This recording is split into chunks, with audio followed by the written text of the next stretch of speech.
Ano ang pinakamalaking pakikipagsapalaran na naranasan mo sa buhay? Sino ang pinakamahalagang tao sa buhay mo? At ano ang kahulugan ng bayani para sa iyo? Magandang hapon, ako si Binibining Eliza. Bago tayo magsimula sa ating paksa, atin munang alamin ang mga layunin ng ating magiging talakayan. Pagkatapos na 60 minutong talakayan, kayo ay inasang matatamo ang mga sumusunod ng may 75% na tagumpay. Una, nasusuri ang pangunahing kaisipan at mga tauhan sa epikong napanood. Pangalawa, naiuugnay ang sariling damdamin sa sitwasyon ng mga tauhan sa epiko. At ang panghuli, na ipakikita ang kabayanihan sa pamamagitan ng freeze frame. Bilang panimula, tumayo muna ang lahat at tayo ay mananalangin sa pangunguna ni Christine May Cancino. Dear Heavenly Father, thank you for this wonderful day. We thank you for the gift of life and all the blessings. We are grateful for the chance to learn and grow. Please bless our teachers as they guide us, and help us to listen, work hard, and be kind to one another. Fill our hearts with joy, our minds with knowledge, and our spirits with peace. May we use what we learn to make the world a better place. These all we pray in Jesus' name. Amen. Muli, magandang hapon. Nasaan ang ating kalihim? May lumiban ba sa araw na ito? Mabuti naman. Ayan, nais ko munang ipaalala sa inyo ang ating mga alituntunin na makatutulong upang tayong lahat ay magkaroon ng maayos at produktibong oras sa loob ng klase. Ang 3Ms. Magpulot ng kalat, makinig at makibahagi, at maging masunurin. Kaya naman, naway maging gabay natin ang mga ito upang maging maayos, masaya, at makabuluhan ang ating talakayan sa hapong ito. Magandang hapon mga mag-aral. Ako si Binibining Christine Joy Castillo. At bago tayo magpatuloy sa ating bagong aralin, tayo muna ay magbalik-aral. Ano nga ulit ang ating pinag-aralan kahapon? Tama! Ang ating pinag-aralan kahapon ay ang tungkol sa epiko.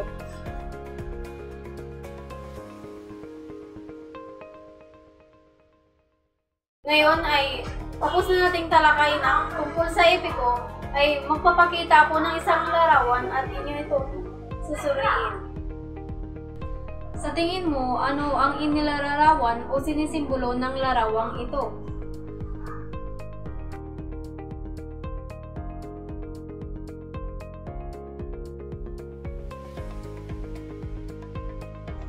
Ngayon naman ay dumako na tayo sa susunod na aktibidad. Kailangan nyo lamang isaayos ang mga titik na nakikita sa screen upang mabuo ang salita o kasagutan. Bibigyan ko kayo ng ilang segundo upang sagutan ito. Una ay ang leterang P, I, K, O, E. Tama, ang kasagutan ay epiko. Pangalawa ay E, S, H, A, M, G, L, I, G. Magaling, ang kasagutan ay Gilgamesh. Pangatlo ay ang B, Y, A, I, N, A. Tama, ang kasagutan ay Bayani. Pang-apat ay G, A, I, N, K, A, B, I. Magaling, ang kasagutan ay Kaibigan. Panglima ay A, N, M, A, G, I, D. Magaling, ang kasagutan ay Digmaan. Alam kong pamilyar na kayo sa ating ginawang aktibidad. Ngayon, bigyan natin ng pansin ang katangian ng isang epiko sa pamamagitan ng graphic organizer na nakikita nyo sa inyong screen. Maaari ba kayong magbigay ng 5 katangian ng isang epiko? Tama. Una ay ang epiko ay kwento ng kabayanihan dahil nagtatampok ito sa mga gawa at pakikipagsapalaran ng mga tauhan sa kwento. Pangalawa ay ang epiko ay madalas na nagtatampok sa mga supernatural na kapangyarihan dahil nagpapakita ito ng mga pangyayaring hindi kapanipaniwala. Pangatlo ay ang epiko ay tinatawag na tulang pasalaysay dahil nagkukwento ito ng isang mahaba at malawak na pangyayari, karaniwang tungkol sa mga pakikipagsapalaran ng isang bayani. Pang-apat, gumigising ng damdamin. At ang panghuli ay nagmula sa salitang Grego na epos. Ngayon ay panonoodin naman natin ang epiko ni Gilgamesh na galing sa Mesopotamia. Handa na ba ang lahat? Kung handa na ang lahat, ay bigyan ninyo ang inyong buong atensyon upang panoodin ang epikong ito.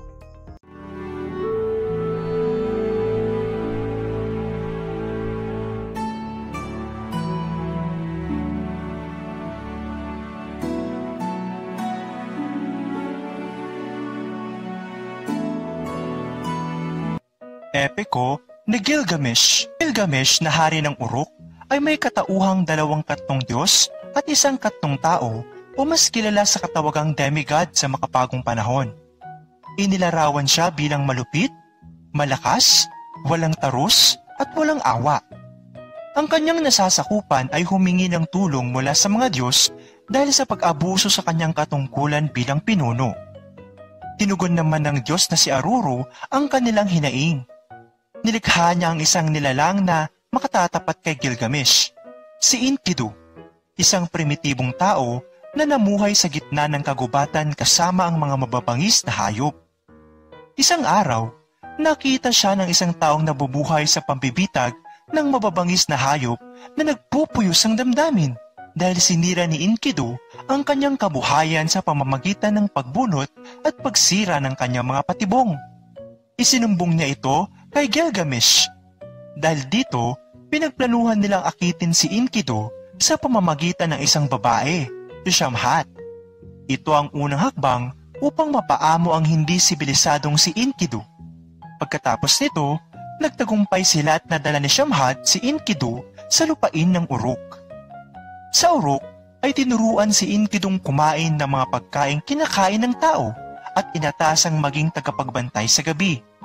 Nalaman ni Enkidu mula sa mga nagdarang estranghero ang hindi magandang ginagawa ni Gilgamesh sa mga babaeng ikinakasal. Ikinagalit ito ni Enkidu at sinadya niyang magpunta sa isang kasalan upang makadaupang palad si Gilgamesh. Silang dalawa ay nagtuos. Nagkasubukan silang dalawa. Napagtanto ni Enkidu ang kakaibang lakas ng Gilgamesh kaya sa bandang huli, nagkasundo sila at naging magkaibigan ng dalawa.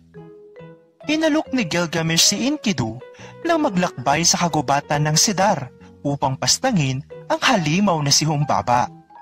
Pinigilan ni Enkidu si Gilgamesh sa kanyang balak sapagkat alam niyang inilagay ng Diyos na si Enlil si Humbaba sa kagubatan ng Sidar upang mabantayan nito ang kagubatan.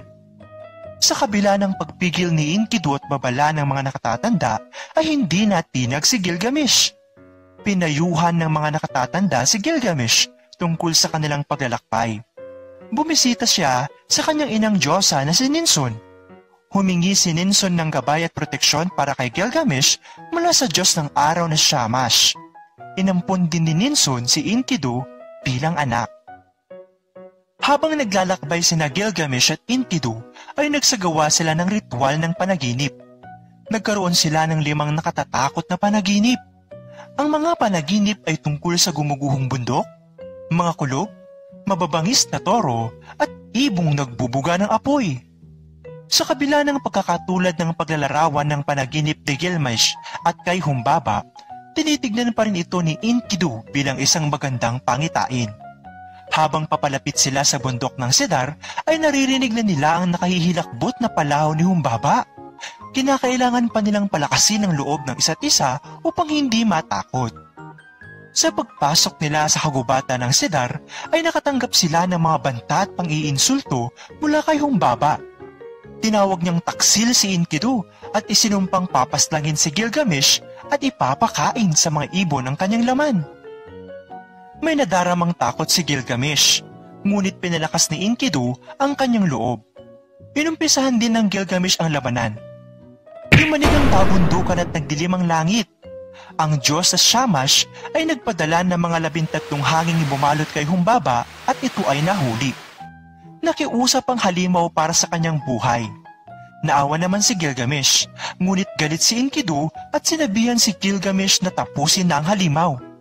Matapos kitilin ang buhay ni Humbaba, ay pumutol sila ng maraming puno ng cedar, kabilang ng mga isang malaking puno na platong ipagmalaki ni Enkidu sa pintuan ng templo ni Enlil. Bumuo sila ng balsa at bumalik sila sa Uruk, dala ang malaking puno at ang ulo ni Humbaba.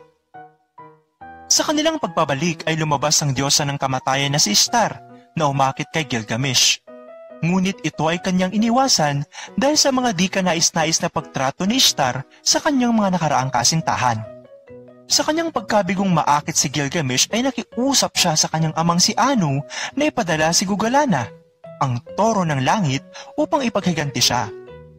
Nang tumanggi ang kanyang ama, ay nagbanta si Ishtar na bubuhayin ang mga patay upang ubusin ang mga buhay. Mas marami pa kaysa sa mga nabubuhay ang mga patay. Dahil sa takot ng ama, ay pinagbigyan niya ang hiling ng anak. Dinala ni Ishtar ang toro sa Uruk, at ito ay naghasik ng malawakang pagkasira doon. Pinababa nito ang level ng ilog ng Euphrates at natuyo ang mga tubigan. Nagkaroon ng mga hukay na lumamon sa 300 katao. Sa kabila ng kawalan ng banal na patnubay ay inatake ni Enkidu at Gilgamesh ang toro at ito ay kanilang nagapi. Inalay nila ang puso nito kay Shamash. Nagbunyi ang syudad ng Uruk, ngunit may masamang pangitain si Enkidu sa kanyang panaginip. Sa kanyang panaginip ay nagpasya ang mga Diyos na kailangang may mamatay daw na isa sa mga pumaslang kay Humbaba at sa toro ng langit. Bagamat tinutulan ito ni Shamash, si Enkidu ay itinakda ng mamatay. Isinumpa ni Enkidu sa harapan ng pintuan ng templo si Enlil na kanyang dinikorasyonan ng higanting puno at ulo ni Humbaba. Nagkaroon ng kakaibang karamdaman si Enkidu na dahilan ng kanyang pagkaratay. Isinumpa niya si Shamat, ngunit ipinainawa ni Shamash na si Shamhat ang nagpakain sa kanya at nag-alaga bago ipakilala kay Gilgamesh. Sinabi sa kanya ni Shamash na bibigyan siya ng marangal na pagkilala ni Gilgamesh sa kanyang burol at ito ay mag-iikot sa kagubatang punong-puno ng pagdadalamhati. Natauhan si Enkidu at siya'y nagsisi sa pagsumpa, ngunit sa ikalawang panaginip, nakita niya ang kanyang sarili na isinama ng anghel sa kamatayan sa daigdig ng mga patay. Sa loob ng 12 araw ay patuloy na lumala ang kondisyon ni Enkidu at siya ay tuluyang namatay. Labis na ikinalungkot ni Gilgamesh ang pagkamatay ni Enkidu. Nagpahid siya ng panaghoy at hinikayat ng kabundukan, kagubatan, kabukiran, katubigan at mababangis na hayop na makiisa sa kanyang pagluluksa para sa kaibigan. Habang inaalala niya ang kanilang pakikipagsapalaran ay pinutol niya ang kanyang buhok at pinulit ang kanyang damit sa paghihinagpis. Isang malaking piging ang itinaos kasabay ng pag-aalay ng mga Diyos ng daigdig ng mga patay upang masiguro ang magandang pagtanggap nila kay Enkidu. Naghihinagpis si Gilgamesh at nilibot nito ang kadawagan, suot ang mga balat ng hayop. Dahil sa takot sa sariling kamatayan, nagpasya si Gilgamesh na hanapin si Utnapishtim upang malaman ang sikreto ng walang hanggang buhay. Si Utnapishtim at ang kanyang asawang si Siduri ay iilan lamang sa mga kaunting nakaligtas sa malaking baha noong unang panahon. Sila ay nabigyan ng mga Diyos ng pagkakataong maging immortal. Hindi naging madali ang paglalakbay ni Gilgamesh upang matagpuan si Utnapishtim. Nang makarating siya sa lupain ng mga Diyos, napansin niyang napakaganda nito at ang mga puno ay namumunga ng mamahaling mga bato. Nakita niya rito si Siduri. Kinausap niya ito at itinuro ni Siduri si Urshanabi, ang bangkero, at siya ang magdadala sa kanya patungo kay Utnapishtim. Habang tinatawid nila ang karagatan, nagalit si Gilgamesh at sinira niya ang mga malalaking bato. Ipinagtapat niya kay Urshanabi ang buong kwento at humingi ng tulong. Sinabi ni Urshanabi na ang malalaking batong sinira niya sana ang makatutulong na matawid nila ang dagat. Dahil dito, inutusan niya si Gilgamesh na pumutol ng 120 puno at gawin itong mga poste. Nang marating nila ang isla kung saan naroon si Utnapishtim, ipinagtapat ni Gilgamesh ang kanyang pakay at humingi siya ng tulong. Sinabihan naman siya ni Utnapishtim na walang saysay na labanan ng tao ang kanyang tadhana. Sa halip, ito ay nakababawas pa ng kaligayahan. Tinanong ni Gilgamesh kung paano nakuha ni Utnapishtim ang walang hanggang buhay. Ipinaliwanag ni Utnapishtim na ang Diyos ay nagpa siyang magkaroon ng isang malaking baha. Upang maligtas si Utnapishtim ay sinabihan siya ng Diyos na si Ea na gumawa ng isang malaking bangka. Ang kanyang pamilya, kasama ng ilang katulong na manggagawa, kasama ng lahat ng mga hayop sa kagubatan at kabukiran, ay sumakay sa bangka. Pagkatapos nito ay nanalanta na ang isang mapanirang bagyo. Tumagal ng 6 na araw at 6 na gabi ang pananalasa ng bagyo at pagkatapos ay naging putik ang mga tao. Nalungkot at naiyak si Utnapishtim pagkakita niya sa mga nasalanta. Sumadsad ang bangka sa isang bundok at nagpakawala siya ng isang kalapate, layang-layang at uwak. Na hindi na bumalik ang pinakawalang ibon ay nagpa siyang buksan ang pintuan ng arko upang lumabas ang mga nakasakay roon. Nag-alay ng sakripisyo si Utnapishtim para sa mga Diyos na nagtipon-tipon. Si Ishtar ay nangakong hindi siya malilimutan ng oras na iyon, kagaya ng hindi niya pagkalimot sa makinang na kwintas na nakasabit sa kanyang leeg. Nang dumating si Enlil ay naggalit siya nang malaman niyang may mga nakaligtas sa malaking baha at kinastigo rin niya si Ea sa pagpapataw ng hindi patas na parusa. Pinagpala ni Enlil si Utnapishtim at ang kanyang asawa ng walang hanggang buhay. Hinamon ni Utnapishtim si Gilgamesh na manatiling gising sa loob ng 6 na araw at 7 gabi. Nabigo si Gilgamesh na manatiling gising. Inutusan niya si Siduri na magkurno ng tinapay sa bawat araw na siya itulog upang hindi maitanggi ang kanyang kabiguang manatili ng gising. Ang nais patunayan ni Utnapishtim ay itong si Gilgamesh na nais labanan ng kamatayan, ngunit hindi man lamang malabanan ng antok. Inutusan niya si Urshanabi na ibalik na si Gilgamesh sa Uruk. Bago sila lumisan, sinabi Utnapishtim na sa puso dagdagat ay may isang halaman na makapagpapabata sa kanyang muli. Dahil dito, nagkaroon ng pag-asa si Gilgamesh sa pagnanais ng maging immortal. Nagtagumpay si Gilgamesh na makuha ang halaman, ngunit sa kanyang paghinto upang maligo ay may isang ahas na kumuha sa halaman. Tumangis si Gilgamesh. Kasabay nito ang pagkawala ng pagkakataong mabuhay ng walang hanggan. Sa kanyang pagbabalik sa Uruk ay napagtanto niyang hindi talaga siya maaaring mabuhay ng walang hanggan. Ngunit ang lungsod namang kanyang iiwan sa gitna ng bigati ay muling magiging tanyag at kahanga-hanga. Ang huling bahagi ng epiko ay nagsalaysay ng pagkamatay ni Gilgamesh. Nagbalik tanaw ito sa pamamahala ni Gilgamesh sa Uruk. Ipinahayag din ni Enlil na sa kabila ng pagkamatay ni Gilgamesh, ang kanyang alaala ay mananatiling nakaukit sa puso at isipan ng mga tao sa lungsod ng Uruk.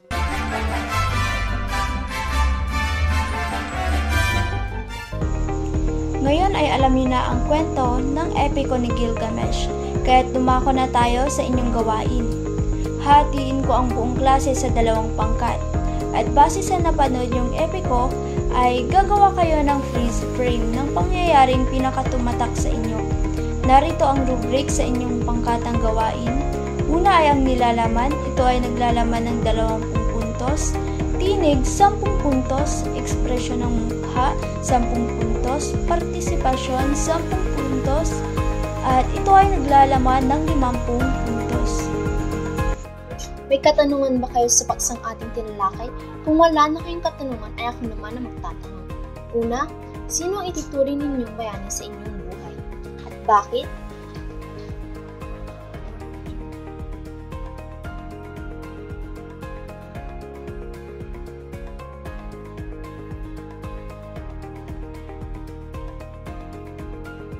Ayan, maraming salamat. Ngayon, dadako tayo sa inyong huling aktibidad. Babasahin ko muna ang panuto bago kayo magsimulang magsagot. Malinaw ba? Piliin sa kahon sa ibaba ang mga tamang sagot na hinihingi ng bawat bilang.